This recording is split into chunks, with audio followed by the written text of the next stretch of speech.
આગળ વાત કરીએ સુરતની. સુરત એરપોર્ટ નજીક ધમધમતા ઝીંગા તળાવ કે જેની સામે કાર્યવાહી કરવામાં આવી છે. સુરત એરપોર્ટ નજીક ગામોની સરકારી જમીન ઉપર મોટી સંખ્યામાં ગેરકાયદે ઝીંગા તળાવો છે. ડ્રોન કેમેરાના આ દ્રશ્યો જુઓ. આભવા અને ખજોદ, ડુમ્મસ, ભીમપોર, બુદિયા, ગભેડ અને ઉબેર સહિતના ગ્રામ્ય વિસ્તારોમાં અત્યારે સરકારી જગ્યા ઉપર ગેરકાયદે ઝીંગા તળાવો જે છે તે તૈયાર કરવામાં આવ્યા છે. આ જ ગેરકાયદે ઝીંગા તળાવોને લીધે ખાડીપુર સર્જાવાની શક્યતા છે, જેને લીધે કલેક્ટર સરકારી જમીન ઉપર બનાવવામાં આવેલ તમામ ઝીંગા તળાવોને તોડી પાડવાના આદેશ કર્યા છે.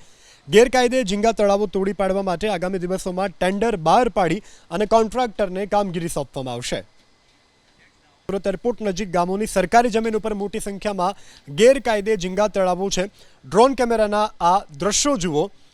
આભવા અને ખજોદ, ડુમ્મસ, ભીમપોર, બુદિયા, ગભેડ અને ઉબેર સહિતના ગ્રામ્ય વિસ્તારોમાં અત્યારે સરકારી જગ્યા ઉપર ગેરકાયદે ઝીંગા તળાવો જે છે તે તૈયાર કરવામાં આવ્યા છે. આ જ ગેરકાયદે ઝીંગા તળાવોને લીધે ખાડીપુર સર્જાવાની શક્યતા છે, જેને લીધે કલેક્ટર સરકારી જમીન ઉપર બનાવવામાં આવેલ તમામ ઝીંગા તળાવોને તોડી પાડવાના આદેશ કર્યા છે. ગેરકાયદે ઝીંગા તળાવો તોડી પાડવા માટે આગામી દિવસોમાં ટેન્ડર બહાર પાડી અને કોન્ટ્રાક્ટરને કામગીરી સોંપવામાં આવશે.